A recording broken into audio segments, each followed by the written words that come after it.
They called him the man who could buy anything. Alexander Davenport, a self-made millionaire whose lavish galas and luxury cars captured every hungry eye. But behind the golden facade of his fairy tale marriage was a secret that threatened to bring his empire crashing down. It happened on a sweltering summer afternoon at his wife's elaborate baby shower when Rosalind Davenport raised the ultrasound photo in front of a crowd of curious guests. In that silent second, all eyes turned to the trembling Mistress, Felicity Monroe, whose face reflected nothing but unrestrained terror. The illusions of wealth and power were about to shatter, revealing a drama no money could contain. Alexander Davenport often told people that he had pulled himself up by his own bootstraps. Born to middle-class parents in the quiet suburban town of Glendale, he had honed his ambition from an early age. As a teen, he mowed lawns and tutored younger kids just to earn a few extra dollars. By 21, he'd made his first successful stock investment. By 25, he was directing a new technology startup in the heart of San Francisco, and by 30, he had secured his place among the city's young elite, with a net worth creeping toward 8 figures. He married Rosalind Turner, a sweet socialite from an old-money Boston family, when he was 28.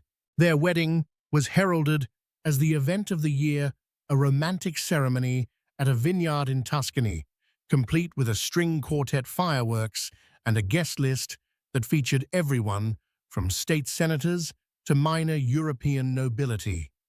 Newspapers from all over the country covered it, painting them as the perfect couple. People lauded their charity work, fawned over their romance, and insisted they were destined for greatness. Yet beneath that shimmering veneer lay a hidden dimension to Alexander. His unrelenting ambition and hunger for success sometimes manifested as a restlessness, a need for validation that even his loving wife, dazzling home, and social status couldn't quell. Over time, that restlessness grew, morphing into a taste for danger. Alexander thrived on challenge on the high of courting risk. In the hush of corporate boardrooms and over champagne at exclusive gatherings, his eyes began to wander. He was discreet, never one to court open scandal, but there was an undeniable spark whenever he found himself in the company of alluring women beyond the confines of his marriage. His wife's occasional knowledge of these rumors was an unspoken thorn in her side. Rosalind, outwardly poised, often inwardly battled her suspicions and insecurities, but those storms in her heart were overshadowed when her long-held dream finally came true. She became pregnant. After a few heartbreaks, failed attempts at in vitro fertilization, she had finally conceived. Alexander was overjoyed, or so it seemed. He doted on her, bringing her favorite bouquets of peonies and lavender, scheduling the best prenatal care, and slowing his hectic schedule just enough to accompany her to medical appointments. Still in the background, the phone calls and hushed texts from a certain number continued. The name on his phone read Felicity Monroe, a slender brunette who possessed a sharp mind, a wicked sense of humor, and a fierce determination that mirrored his own. She was not just a young woman enthralled by a wealthy older man. She was an intelligent marketing director who had climbed the corporate ladder rapidly through cunning and charm. Despite Alexander's attempts to keep the affair quiet, he found himself increasingly ensnared by Felicity's energy. When he was with her, it felt like he was stepping out of his gilded cage. She did not ask him about quiet domestic evenings or baby furniture. She spoke of exotic travel and new business ventures. She was both his confidant and an escape, her presence electrifying. And it was an addiction he couldn't seem to shake, even as Rosalind's belly grew and baby names became the topic of daily conversation. The day that would change everything began innocently enough. Sunlight streamed into the master suite of the Davenports' sprawling estate in Atherton, painting golden patches on the marble floors. Rosalind sat by the vanity, humming a lullaby as she touched her stomach. She was 30 weeks pregnant, and this ultrasound session was crucial. It would determine the baby's health growth and possibly reveal details of any complications. Alexander had come in late the previous night, discreetly slipping into bed, claiming he'd been busy closing a major deal with overseas partners. Rosalind had believed him mostly because she wanted to believe him. But there had been an edge to her voice, a faint trembling, as though she'd begun to realize that some intangible wedge had come between them. They arrived at the private clinic in separate cars, Alexander explained. He'd had a meeting earlier, and Dr. Marjorie Caldwell greeted them warmly. A pioneer in prenatal care among the wealthy elite, Dr. Caldwell often dealt with high-profile clients. She prided herself on her professionalism and skill. Rosalind lay on the padded examination table, letting out a sigh of relief when the ultrasound's images appeared on the monitor. The gentle whoosh of the baby's heartbeat calmed her. Alexander stood by her side, his hand over hers, seemingly enraptured by the black-and-white flicker that was their child. "It's a strong heartbeat," Dr. Caldwell remarked with a smile, pointing at the monitor. "And the growth is exactly where we want it."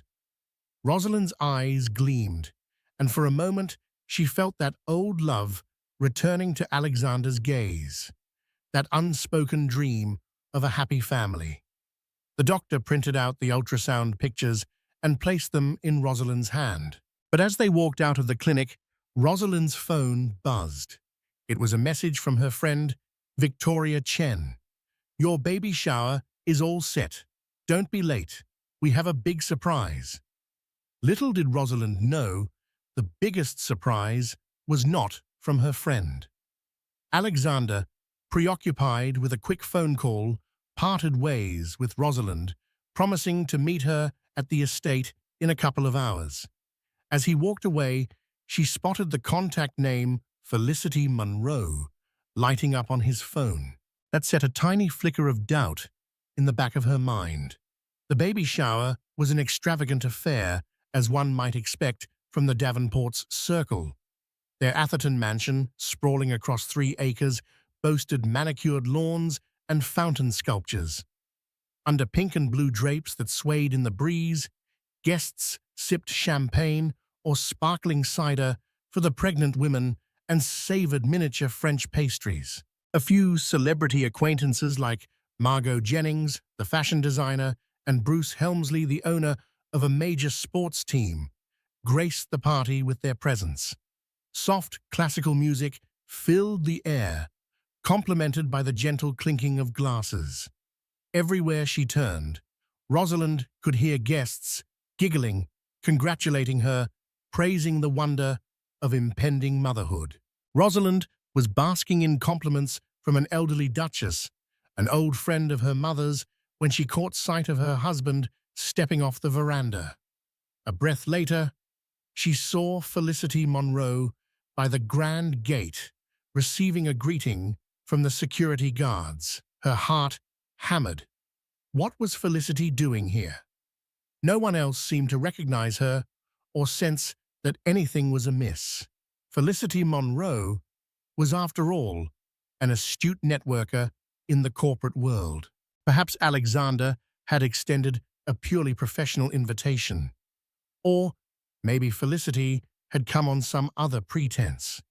Yet the way Alexander's eyes flickered, the anxious energy that suddenly surrounded him like a cloak, betrayed everything. Rosalind tried to remain polite, exchanging small talk with the guests, but she could hardly keep her eyes off Felicity. The younger woman navigated the crowd, expertly making conversation here and there, never staying in one place too long. For a moment, Rosalind thought that maybe her suspicions were paranoia, until Felicity glanced back at Alexander with a look that spoke volumes, an intimate, unguarded look. In that fleeting second, Rosalind felt a pulse of betrayal stronger than any she had felt before.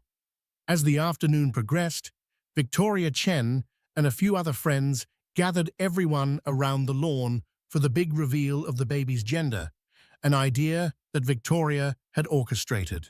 But Rosalind had decided earlier that she wanted it to be more than a simple gender reveal. She wanted to share the latest ultrasound image with the people closest to her. Dr. Caldwell had given her a small video clip of the baby's heartbeat, which she had turned into a short film with gentle background music. She stood at the front of the crowd, wearing a flowing pastel blue dress that highlighted her glowing skin and rounded belly.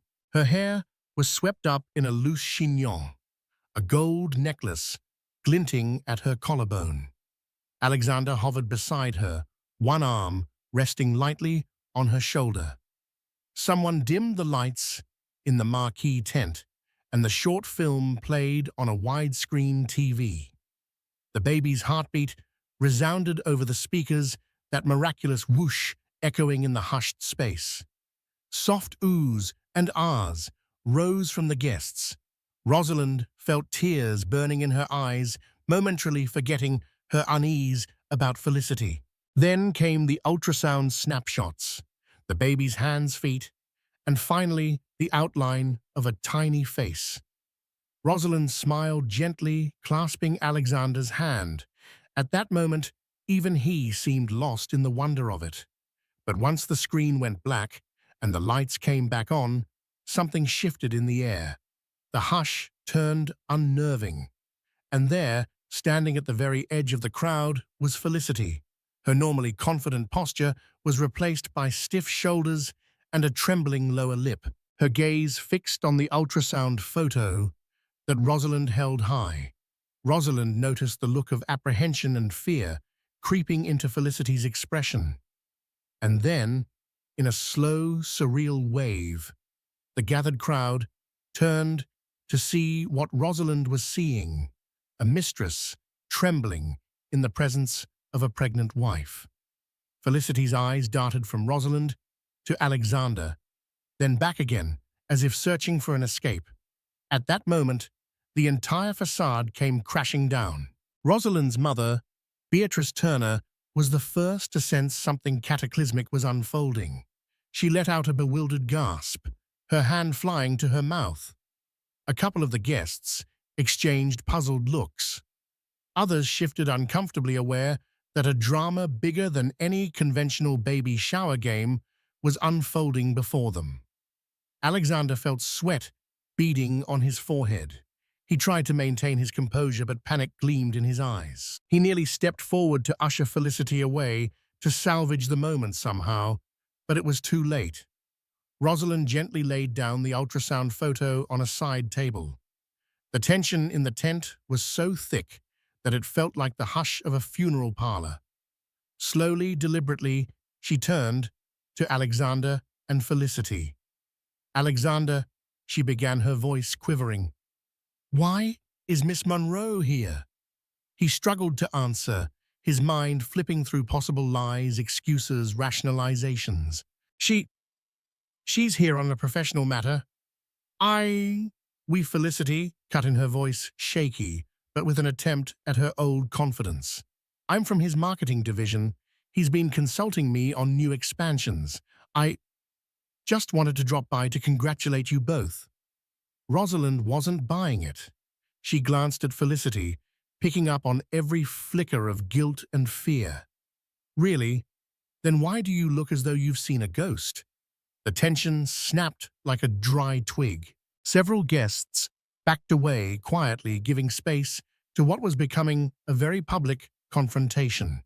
Some turned their faces away out of sheer awkwardness or embarrassment. Others looked on, riveted, as though witnessing a real-life soap opera. Rosalind couldn't hold back the tears stinging her eyes. She'd spent weeks, months, ignoring a gnawing suspicion. She had hoped that her husband's occasional distance was due to work stress, not infidelity. Confronted now with what felt like undeniable evidence, her heart hammered against her rib cage. "Answer me," she whispered through clenched teeth. Alexander tried to salvage the scene. "Rosalind, please, let's talk inside. There's no need to involve everyone here." But Rosalind, driven by heartbreak and anger, refused to be moved. "No, if there's truth to be told, let everyone hear it." And so, in the hush of the marquee tent, Alexander found himself forced to admit what he'd hoped to keep hidden. "I made a mistake," he whispered, staring at the ground. "I hired Felicity to help with a new venture. We got close. Too close." The murmurs from the crowd were immediate and scandalized. Felicity's face turned ashen, tears forming in the corners of her eyes. Just then, Rosalind's father, Nigel Turner, stepped forward. "My daughter is 8 months pregnant, and you decide to do this to her?" he demanded, voice trembling with rage. Alexander, choking on shame, whispered, "I'm sorry." For a long moment, no one moved. The only sound was the gentle whir of the tent's ceiling fans. Then Rosalind's best friend, Victoria, hurried to the trembling mother-to-be, wrapping an arm around her for support. Rosalind took a shaky breath. "You're sorry," she repeated, turning to Felicity. "And you did? You think you could just walk in here, pretend you're just another guest, while I carry this man's child?" Felicity opened her mouth, but no words came out. She blinked away tears. I didn't mean... I just wanted..." A wave of fury seized Rosalind. She picked up the ultrasound photos and held them out toward Felicity. "This is my baby, my son or daughter. And you," she looked to Alexander, "you've betrayed both of us." The baby shower ended as abruptly as it had begun. Guests filed out, murmuring apologies and well wishes to Rosalind. A few of the closer friends stayed behind to support her, offering comforting words, but the tension was still palpable in every corner of the Davenport mansion. Felicity slipped away the moment the confrontation died down. She was gone before Rosalind could demand any further explanations. Alexander was left to face his wife's family, who voiced their outrage openly. Beatrice Turner was furious. "Have you no respect for this family?" she snapped at Alexander. "My daughter is carrying the next generation of our family line, and you gallivant around with that." Woman Alexander's own parents were conspicuously absent. He had grown distant from them after he became wealthy, preferring to navigate the corporate world without them.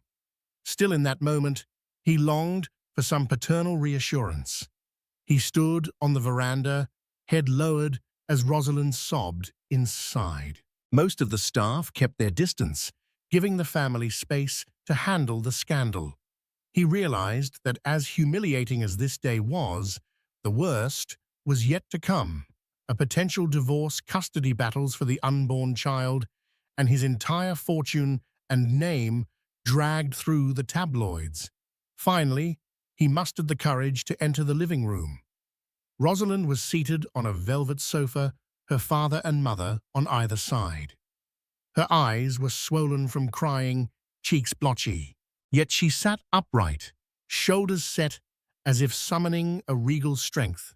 She turned to him. "You have one chance to explain yourself," she said in a clipped tone. Alexander swallowed, feeling the dryness in his throat. "Rosalind, I'm sorry. I let my ambition and my weaknesses get the better of me. Felicity, it was a mistake." "A mistake," Nigel Turner spat. "Adultery is more than a mistake. It's a betrayal." Alexander forced himself to remain composed. "I won't deny that I was unfaithful, but it ended weeks ago. I tried to break it off for good. I regret it more than I can say." Rosalind locked eyes with him. "Is that why she showed up today?" "Because it's over." Alexander sighed. "I didn't invite her. Maybe she wanted to see if I'd changed my mind. I don't know. But please understand, Rosalind. I never meant to hurt you. I just..." He trailed off, feeling foolish. You just what? She clenched her fists, her voice trembling with rage. He stared at the floor. I just wanted something different. Excitement. I realize now how insane that sounds, but that was the mindset I was in. Rosalind let out a shaky exhale, her eyes glistening. Did you think of our baby even once? His expression sank into remorse. I did. That's why I ended it. I wanted to focus on our family. Beatrice scowled. Well, you've done a miserable job of it. My daughter's health is precarious. Do you realize how stress impacts her? Alexander took a step closer, his voice soft. I know it's no excuse, but I love you, Rosalind. I want our family to work. She stared at him with a mixture of heartbreak and disgust. Love, you have a funny way of showing it. A week passed in a tense limbo. Rosalind avoided Alexander, staying in her old bedroom in her parents' townhouse in San Francisco. Alexander, meanwhile, was left to manage the mansion alone, staff wandering on eggshells around him. But the scandal was unstoppable. Whispers in their social circle, talk around the corporate offices, everyone knew the Davenports' marriage was on the rocks. The tabloids got wind of a rumor tech tycoon's affair exposed at wife's baby shower. Soon, paparazzi hovered outside their home, snapping pictures. Alexander was in the middle of a crisis meeting with his public relations team when he received an unexpected call from Felicity Monroe. Despite himself, he answered. Alexander, her voice trembled. I'm sorry for what happened. I never wanted to ruin you. He rubbed his temples. You made a scene at my wife's baby shower, he snapped. What did you think was going to happen? I just wanted to see if there was still any chance for us, she said quietly. He sighed, trying to keep his composure. It's over, Felicity. It has been for a while. You being there only made things worse. My entire life is coming undone because of a mistake we both made. There was a pause, and he could hear her sharp intake of breath. Alexander, I'm pregnant. His heart skipped a beat, shock coursing through his veins. What do you mean? Pregnant, I found out last week. I wanted to tell you, but I didn't know how. That's why I showed up at the shower to see if you'd changed your mind about us. Stunned silence. Then, in a quiet, urgent voice, Alexander asked, Are you sure it's mine? She let out a shaky breath, offended by the question. I'm sure. There's no one else. Alexander squeezed his eyes shut, feeling the weight of the revelation crush him. 2 pregnancies, 2 unborn children, his entire world spiraling out of control. I need time, he finally whispered. I need to think. She started to cry softly on the other end of the line. What are we going to do? He couldn't give an answer. He ended the call, his mind teeming with anxiety and dread. Felicity's revelation turned everything upside down. Alexander debated telling Rosalind immediately, but he feared the news might put her health at grave risk. She was nearing her 8th month. Any severe stress could trigger complications. Yet he knew that hiding it wouldn't help. Meanwhile, Felicity faced her own dilemmas. She felt trapped. Her ambition had led her to seduce a powerful man, but she had genuinely developed feelings for him. Now, she was carrying his child, uncertain whether she had a future with him or any future in her career. If the scandal spread, she might become a pariah in the elite corporate world. She consulted a lawyer, Harriet Brandt, a well-known figure in handling hush-money settlements for high-profile clients. Harriet was a no-nonsense professional who had dealt with many clandestine affairs. She advised Felicity to consider her options: a private arrangement, going public, or even a lawsuit. Felicity felt torn. She didn't want to destroy Alexander. Part of her still loved him, or at least the idea of him, but she also had to protect herself and the child she carried. Word reached Alexander that Felicity had spoken to Harriet Brandt. The implication was clear. If he didn't provide some security or compromise, Felicity might take drastic action. Desperate Alexander reached out to Felicity, arranging a meeting at a secluded restaurant outside the city. Late in the evening, they sat in a dimly lit booth, tension twisting between them like a coil.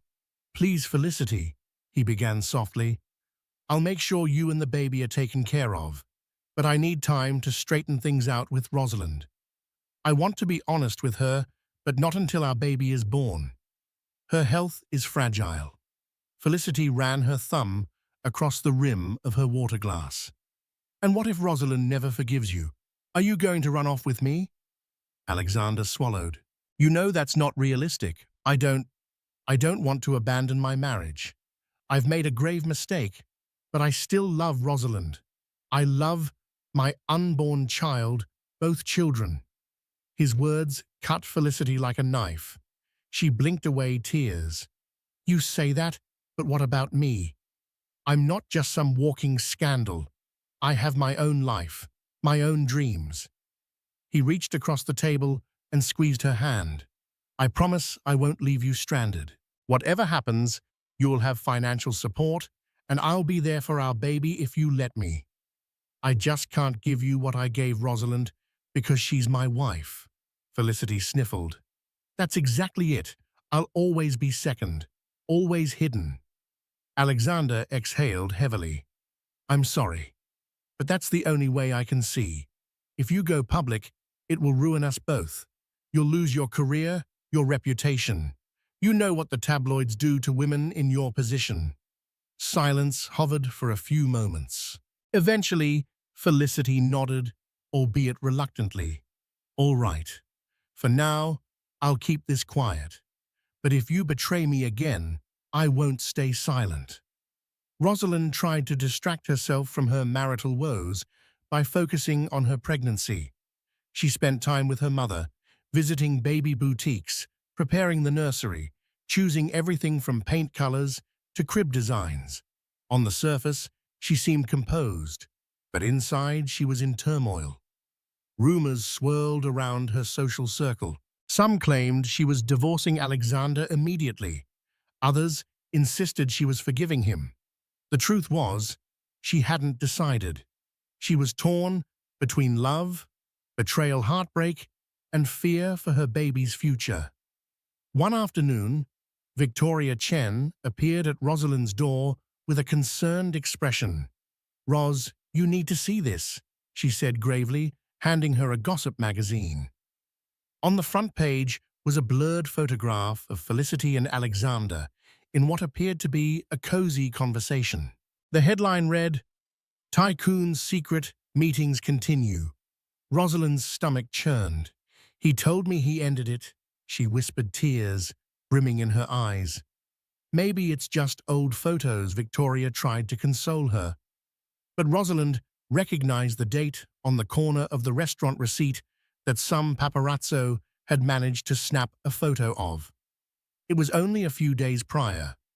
Furious, she went straight to her phone and called Alexander.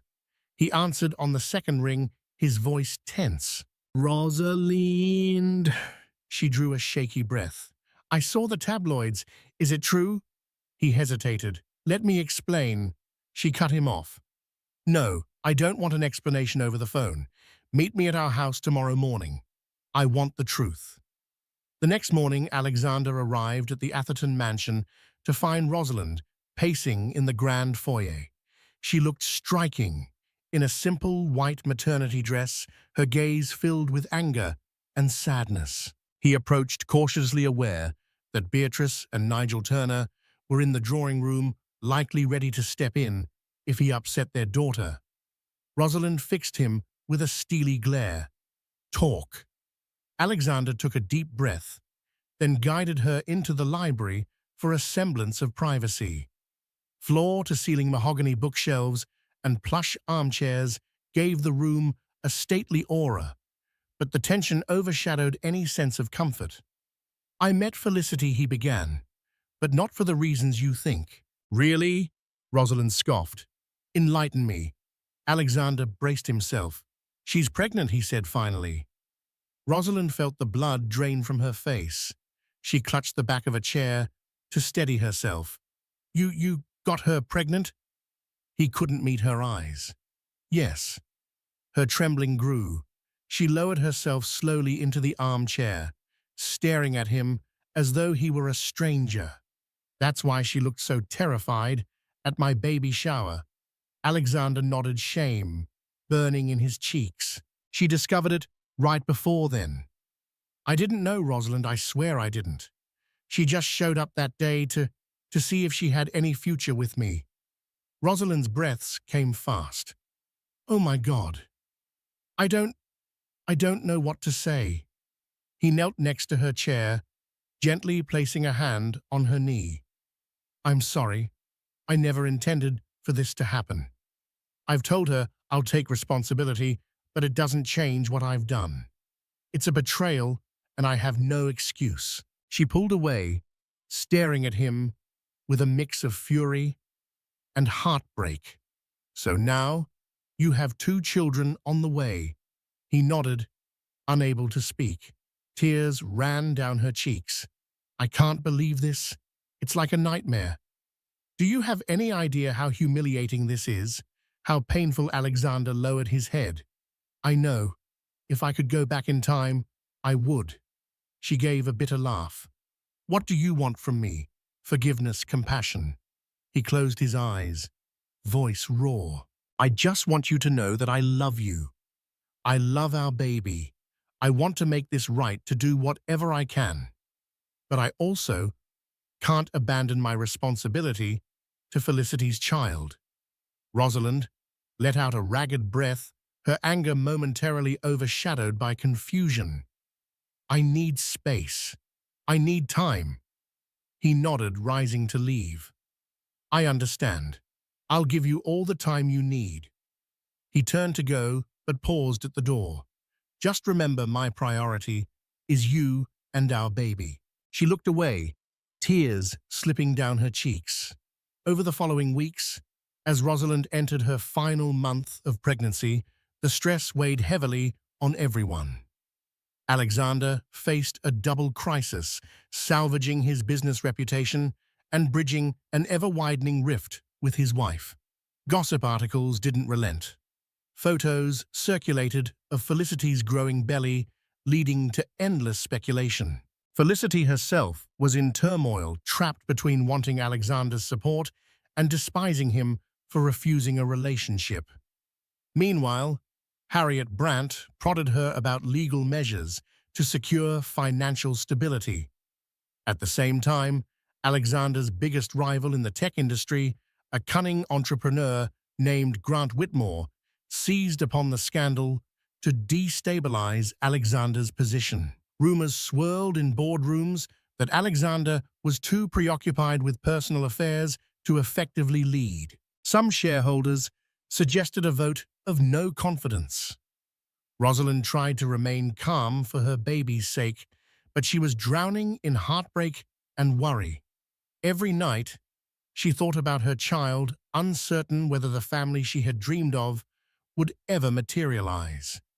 She began seeing Dr. Caldwell more frequently as her blood pressure rose with the stress. Dr. Caldwell cautioned her, "You need to rest and avoid emotional turmoil, Rosalind. We don't want any complications at this stage." But rest was elusive in a mansion that felt haunted by betrayal. One day, Alexander received a call from an unexpected source, Harriet Brandt, Felicity's lawyer.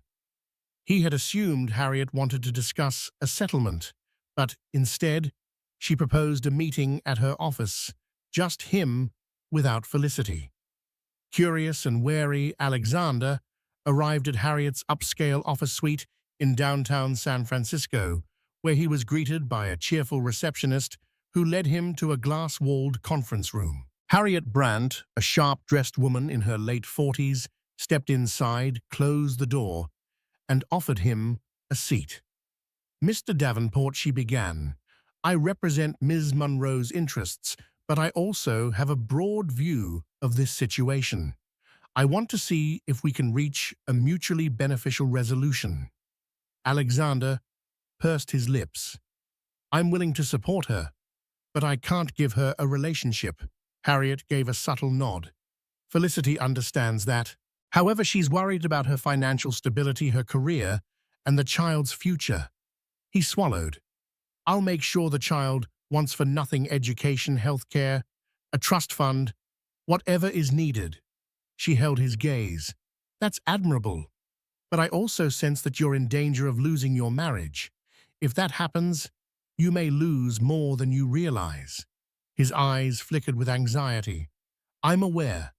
Rosalind is my wife, the mother of my firstborn, and I love her. Harriet lowered her voice, leaning in. Then, I suggest you be honest with her, fully honest. Offer Felicity a substantial arrangement in writing, so there's no ambiguity. Show your wife that you're serious about mitigating the damage you've caused. Alexander considered. What if Rosalind can't accept that another child is in the picture? Harriet's expression softened slightly. She might surprise you, or she may choose divorce. But whatever you do, don't keep Felicity and this baby a secret. That will come back to haunt you. And if Ms. Monroe feels cornered, she might go public with everything. He mulled over the advice. It was risky, but Harriet was right. Secrets only fester. He needed to face the consequences head-on. Rosalind, meanwhile, had begun exploring her own legal avenues. Her friend Juliet Chambers, a well-connected family lawyer, had quietly drawn up preliminary divorce papers. Rosalind felt sick at the thought of signing them, but she knew she had to be prepared. One evening, while her parents were out, Alexander arrived at the house. He texted her from the driveway, "Please talk to me. I need to show you something important." Rosalind, after a moment's hesitation, invited him in. They sat in the living room, pastel curtains swaying in the evening breeze. He handed her a set of legal documents. "This is an official agreement I drafted with Felicity," he began.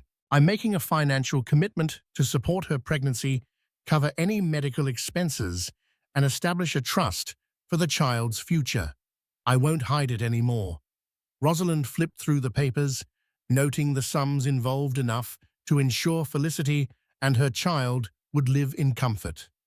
Tears threatened to brim in Rosalind's eyes again. "So you want me to accept this arrangement while you care for a child with your mistress?" He swallowed hard. "That child is my son or daughter too. I can't just walk away, but I promise I choose you. I want our marriage to work, our child to grow up with both parents. I'll do whatever it takes, therapy, signing a post-nup that benefits you, anything." The silence stretched. Outside, a car horn blared faintly.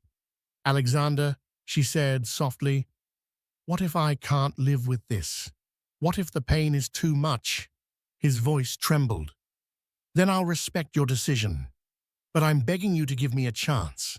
I've made a terrible mistake, but I still love you more than anything." She squeezed her eyes shut. "The tabloids are calling me a fool.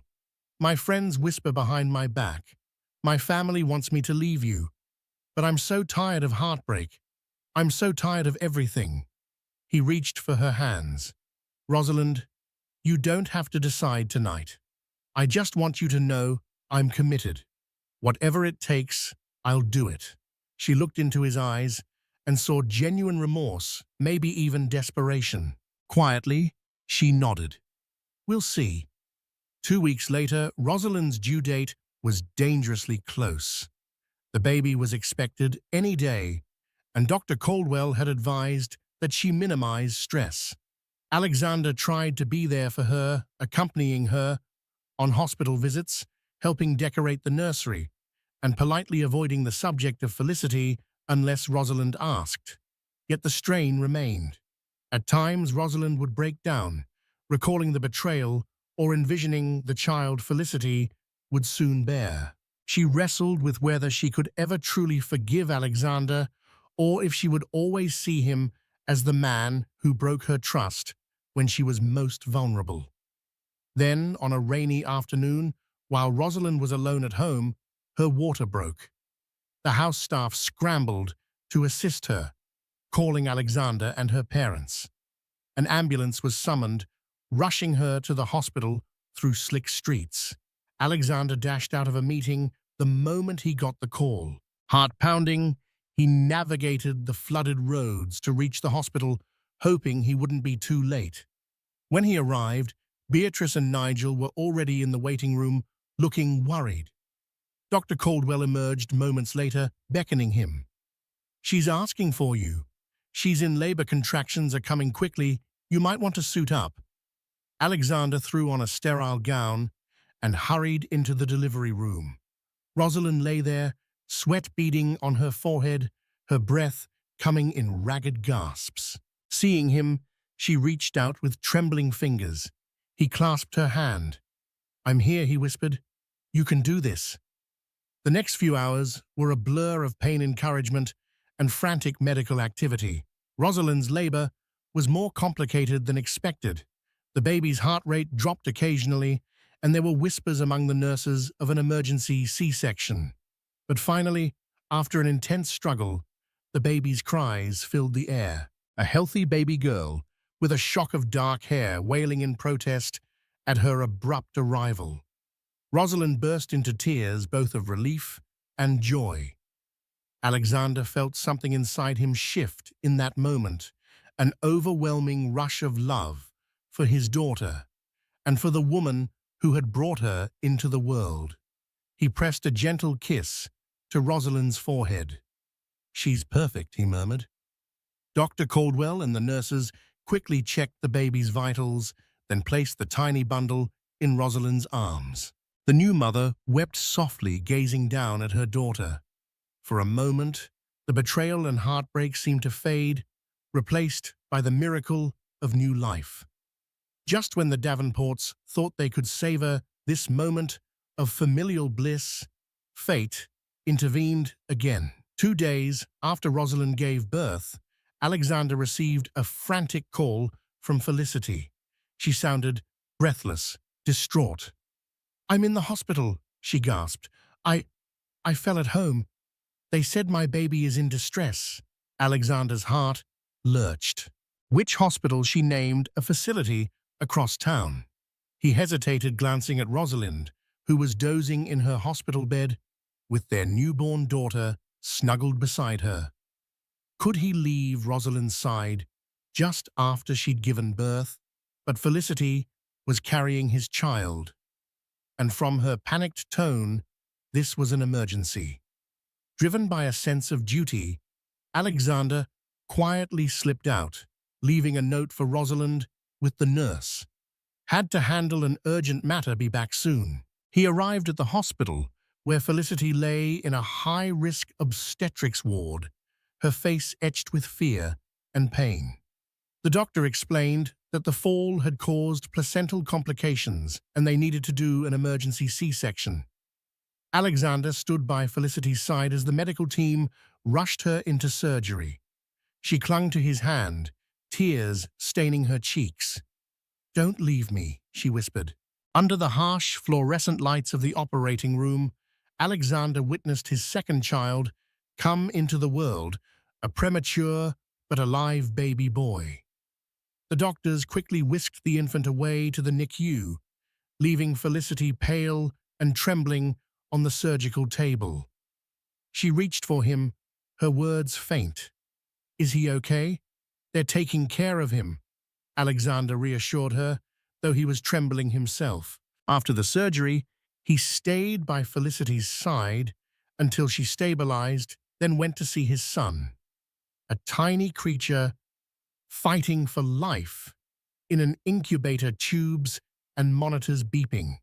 Alexander gazed at the child, overwhelmed by conflicting emotions: love, fear, guilt, heartbreak. He ran a hand through his hair, feeling the weight of two families resting on his shoulders. "What am I doing here?" Word reached Rosalind the next morning. She awoke to find the note from Alexander, but he hadn't returned. Worried, she called him repeatedly, and eventually he picked up in the hallway of the hospital's NICU. "Rosalind," he said, voice hoarse. "I'm sorry, Felicity had an accident. She went into premature labor." Rosalind's heart sank. "Is the baby okay?" He swallowed. "Yes, he's in NICU, but the doctors are hopeful." She was silent, trying to process. "You left me 2 days after I gave birth to be with the woman who—" She couldn't finish the sentence. "Please understand, I had to make sure they were safe," he pleaded. She took a shaky breath. "I do understand. You're that baby's father. But where does that leave us?" "Alexander?" He closed his eyes, leaning against the hospital wall. "I don't know." Later that day, Rosalind, with her parents' help, left her hospital room against medical advice.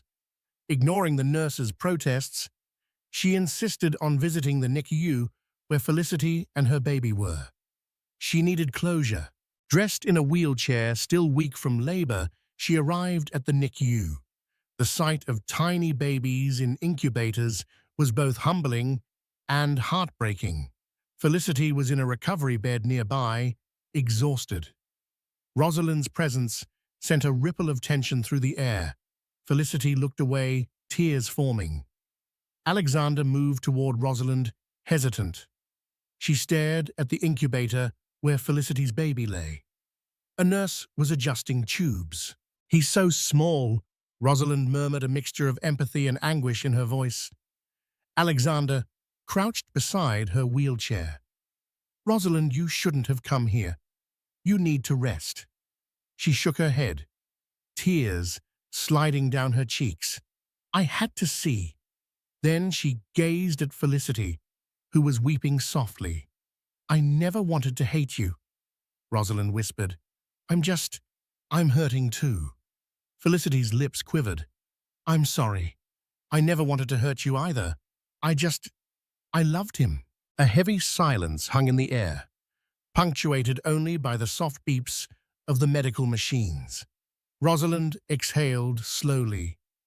"My daughter was born 2 days ago. She deserves a father who isn't torn apart by guilt and duty. She paused, swallowing a sob. "If you want to be part of your son's life, I understand. But our marriage—" Alexander reached for her hand, but she pulled away. "Rosalind, please." She looked into his eyes, heartbreak etched on her face. "I don't know if I can forgive you. I don't know if we can fix this. But for now, be here for your son. He needs you. My parents will take me home." He stood there, torn, watching, as she turned her wheelchair around and left. Felicity's soft whimper for help echoed in the background, and the nurse's reassuring words mingled with the steady beep of machines. In the weeks following the storm, the Davenport estate settled into a kind of quiet that felt unfamiliar, an in-between place, neither peaceful nor chaotic. Rosalind had returned home with Charlotte, but the wounds of betrayal still lingered beneath the surface.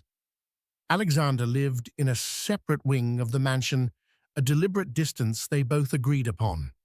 Not as punishment, but as space. Space to reflect, to grieve, to breathe. Rosalind's days were filled with her daughter's needs, nursing lullabies, soft cries in the night. Charlotte became her anchor, her constant, her reason to get up each morning. She poured all her energy into motherhood, even as her heart wrestled with the weight of what had been lost. Alexander, too, was changing.